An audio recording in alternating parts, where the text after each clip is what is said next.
नमस्कार, मैं हूं तुषार और आप देख रहे हैं खबर 100। आइए रुख करते हैं आज की खबरों की ओर, पर उससे पहले एक नजर आज की हेडलाइंस पर। कांग्रेस ने इमरती देवी को कहा चापलूस, प्रेमचंद गुड्डू ने कही शैतान को सबक सिखाने की बात। उज्जैन में 9 लोगों की संदिग्ध मौत, राजनेताओं के बाद अब समर्थक बदल रहे पार्टियां। उज्जैन शहर के 3 अलग अलग थाना क्षेत्रों में बुधवार और गुरुवार सुबह तक 9 लोगों की संदिग्ध परिस्थिति में मौत हुई है। थाना खाराकुआ क्षेत्र में 5 लोगों की मौत हुई, थाना महाकाल में 3 और थाना कोतवाली में 1 व्यक्ति की मौत की जानकारी हासिल हुई है। मरने वालों में मजदूर और एक ठेला चालक भी शामिल है। दरअसल सभी लोगों की मौत अलग अलग समय पर और अलग अलग स्थान पर हुई है। सभी मृतक शराब पीने के आदी बताए जा रहे हैं। संभवतः जहरीली शराब पीने से मौत होने का कयास लगाया जा रहा है। हालांकि वास्तविक स्थिति पोस्टमार्टम रिपोर्ट आने के बाद ही पता चल सकेगी। प्राथमिक स्तर पर प्रथम दृष्टया तो हमें ये देखने में आया है कि कल जो भी सीन हुआ है जिसमें से अल्कोहल पॉइजन वाले पेशेंट आए थे हमारे पास में, तो विसरा प्रिजर्व करके हमने संबंधित लैब में सेंड कर दिया है और एक आध दिन में वास्तुस्थिति क्लियर हो जाएगी। हालांकि आंतरिक परीक्षण में हमको उनके स्टमक में, पेट में थोड़े से अल्कोहल के अंश जरूर पाए। क्या काम करता था? बेलदारी करता था वो। हाँ। क्या नाम था उनका? रतन। कैसे क्या मांगे कुछ? वो दारू पीता था, रोज शराब पीता था। हाँ, रात में पीती हुई। मैंने तो कल तो मालूम आया नहीं था मैं, पर वो कह के शराब पीता था रोज। हाल ही में उज्जैन में जहरीली शराब और नशीले पदार्थों के सेवन से मजदूरों के मरने की खबर सामने आई थी। इस घटना पर मध्य प्रदेश के मुख्यमंत्री शिवराज सिंह चौहान का बयान सामने आया है। शिवराज ने कहा कि उज्जैन में जहरीली शराब और जहरीले पदार्थों के सेवन से हुई मृत्यु काफी दुर्भाग्यपूर्ण है। साथ ही शिवराज ने कहा कि ऐसे पदार्थ बेचने वालों के विरुद्ध सख्त कार्यवाही की जाएगी। मैंने घटना की उच्च स्तरीय जांच के आदेश दिए हैं। एक उच्च स्तरीय मीटिंग अभी मैं करके आ रहा हूँ। CS DGP जिसमें उपस्थित थे, ACS होम थे, और मैंने निर्देश दिया है कि पूरी घटना की जांच होनी चाहिए। ACS होम उस जांच को करेंगे। एक SIT बनाई है, पुलिस की स्पेशल टीम, वो पूरी घटना में त्वरित कार्रवाई करेगी। हमने ये भी निर्देश दिए हैं कि इस घटना में जो शामिल हैं 3 लोग, अभी मैं तथ्यों की बात नहीं कर रहा, पुलिस जांच करके पता लगाएगी, लेकिन प्रारंभिक जो जानकारी उनको पकड़ने पुलिस की टीमें बन गई है। और केवल इसी जगह नहीं, मैंने पुलिस को निर्देश दिया कि कहीं भी इस तरह की और गतिविधियां तो नहीं हो रही, उनकी जांच करके सख्त कार्रवाई होनी चाहिए और अपराधियों को उनके अंजाम तक पहुंचाएंगे, हम छोड़ेंगे नहीं। वो फांसी के फंदे तक पहुंचे इस बात का इंतजाम करें। लेकिन चूंकि सारे तथ्य अभी नहीं है, उस थाना क्षेत्र में जहाँ ये घटना हुई है, प्रभारी और बाकी सबको सस्पेंड कर दिया गया। अपराधी कोई भी हो, छोड़ा नहीं जाएगा।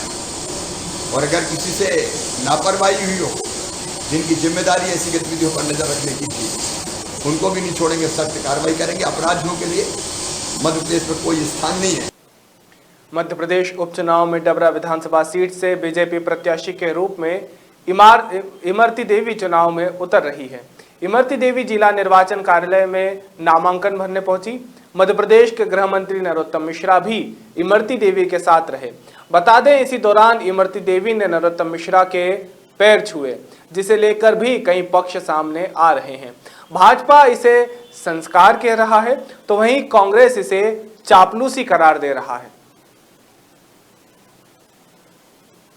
हाल ही में चिकित्सा शिक्षा मंत्री विश्वास सारंग ने पत्रकारों से चर्चा की, जिसमें उन्होंने राहुल गांधी के फोटो के साथ कांग्रेस के वचन पत्र की रीलॉन्चिंग पर कहा कि बात तो ये स्थापित हो गई है कि कांग्रेस गांधी परिवार और नेहरू परिवार की चमचागिरी के अलावा कुछ नहीं कर सकती।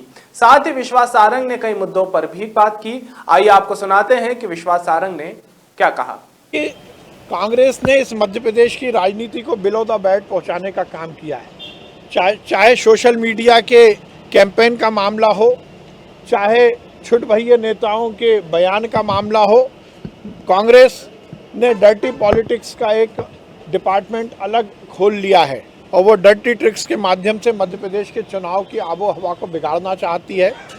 भारतीय जनता पार्टी मर्यादित है, अनुशासित है और हम संयमित भाषा का उपयोग करते हैं। हमारा मानना है कि राजनीति में मतभेद, मनभेद या विचार का भेद हो सकता है, परंतु इस स्तर पर जाना और खासकर बिलो द बेल्ट जाना निश्चित रूप से बहुत शर्मनाक है। और जिस प्रकार से एक गरीब किसान के पुत्र शिवराज सिंह चौहान का मजाक कांग्रेस के नेताओं ने उड़ाया है, ये इस बात को स्थापित करता है कि कांग्रेस अभी भी सामंतवादियों की पार्टी है, अभी भी कांग्रेस सेठ और बड़े बड़े उद्योगपतियों की पार्टी है। हम तो पहले से ही कहते आए हैं कि कमलनाथ जी कलकत्ता के बड़े सेठ मध्य प्रदेश में राजनीति करने नहीं आए, बल्कि मध्य प्रदेश की जनता की गाड़ी कमाई को चूसने आए और 45 साल में उन्होंने यही किया। कमलनाथ जी बड़े फ़ख्र के साथ कहते हैं कि उनके पास हेलीकॉप्टर है, वो बड़े फ़ख्र के साथ कहते हैं कि उनके पास हवाई जहाज है, परंतु वो कमलनाथ जी कोरोना काल में 2 रुपये भी मध्य प्रदेश की जनता पर खर्च नहीं कर पाए।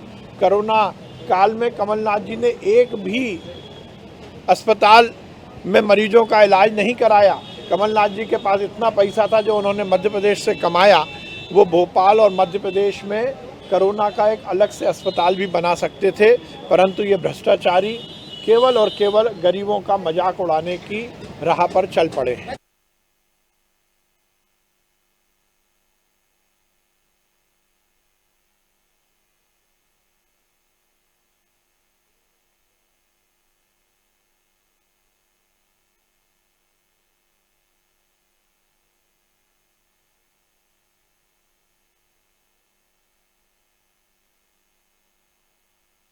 इससे पहले तो हमने जो यहाँ शैतानों से मुक्त कराना है सामेर को, जो साधु और शैतान की बात कर रहे हैं, आज हम लोग बताएंगे शैतान कौन है। और इन शैतानों ने कलयुग में भेष बदल के यहाँ पे आए हैं। सिंधिया जी और चंडाल के रूप में तुलसी सिलावड़ी जी आए हैं। इस युग में आज इस क्षेत्र की जनता के साथ धोखा किया है, इस प्रदेश की जनता के साथ धोखा किया है। उस धोखे का हिसाब किताब हम लोग करने आए। देखो आप, हजारों की संख्या में बिगैर किसी वाहन साधन के लगाए हजारों कार्यकर्ता यहाँ पे हैं। सबको इस बात का दुख है कि हमारे साथ धोखा हुआ, हमारी पीठ में छुरा होकर गया।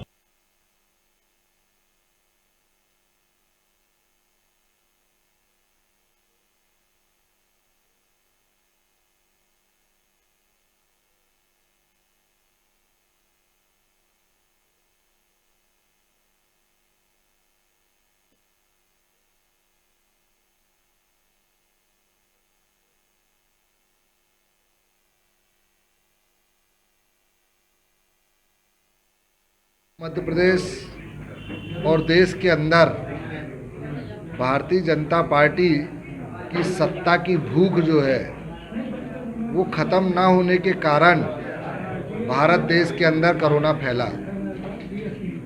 जब पूरे विश्व में कोरोना की महामारी चल रही थी और उस समय भारत देश के अंदर नेतृत्व माननीय नरेंद्र मोदी जी का चल रहा था और उन्होंने कोरोना की तरफ कोई ध्यान नहीं दिया।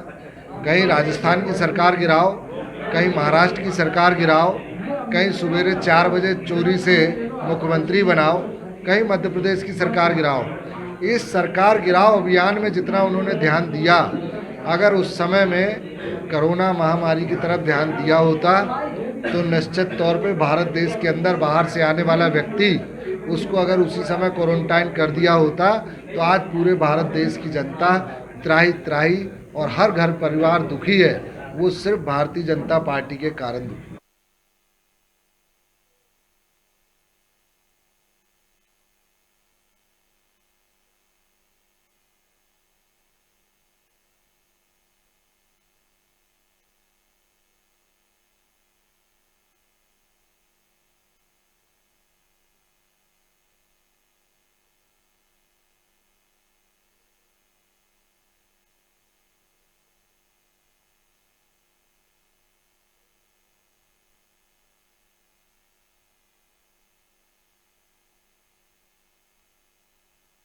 और दूसरा एक बड़ी समस्या है यहाँ पे, जो ठेले हैं, 8 ठेले हैं, वो जगह जगह खड़े हो जाते हैं और जगह जगह मूवमेंट उनका कंटिन्यू चलता रहता है।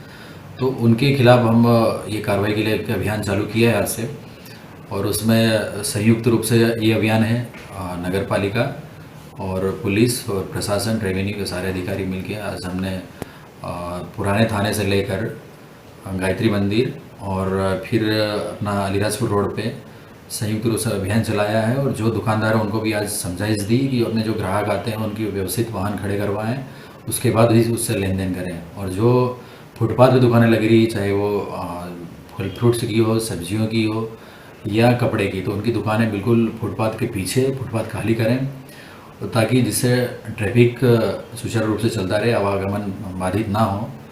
और आज ये केवल समझाइश थी, और आज के बाद लगातार फिर उसमें कार्रवाइयाँ भी होगी।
मध्य प्रदेश के 4 बार के मुख्यमंत्री हैं और जनहितैषी मुख्यमंत्री हैं, और उनके चेहरे को लेकर जो चुनाव लड़ा जा रहा है, तो उनकी मैं तुलना ज्योति बसु और अर्जुन सिंह जी से करना चाहता हूं कि बहुत काबिल मुख्यमंत्री हैं, जनता पसंद करती है, जननायक हैं।